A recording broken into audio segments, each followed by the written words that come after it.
Thank you for watching guys. Mega love shout out everyone. Kumusta po ang lahat? Ayan.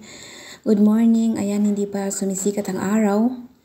Ayan, mag-ano muna kami, joyride. Pupunta kami sa bukid namin. Siyempre, dadaanan namin maraming bukid na hindi nakapagtanim kasi December hindi gaanong matubig.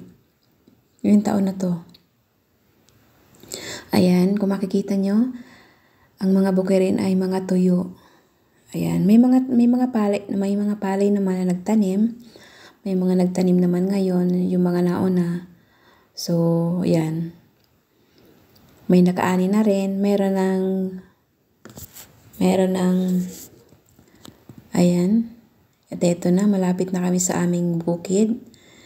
Na kung saan hindi na muna kami nagtanim kasi wala ngang huli na kami, so hindi na kami nagtanim gawa ng pag nagtanim pa kami baka maubos lang din ng mga hayop. Ayan ayan, may nauna pero may mga may mga nagpunla. Ayan, marami ng hindi gaano marami, kukunti lang ang nagtanim. And then kami naman, ayan, may nagtanim ng sitaw. Ayan, ito yun sa amin. Yung kalahati niyan ay 1/4. Ayan, tinaniman nila ng sitaw para at least kahit paano may mapakinabang din. Ayan, hanggang doon yan sa dulo. Walang tubig, kaya tinanimlan na lang para at least kahit paano may pakinabang pa. Ayan, malawak din yan kahit paano.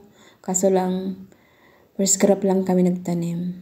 So, joyride na naman kami. Papunta kami doon sa pinagkukuhanan ng tubig sa dam.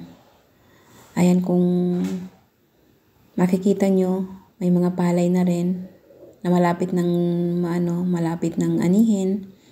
Ayan, baka isang linggo na lang anihin na yung iba na yan. Tapos meron naman mga tumutubo pa. Ayan, mga isang buwan pa siguro yan. Ayan. Ang ganda ng tubo ng palay sana. Kaso lang yung mga nauna yun na nagtanim.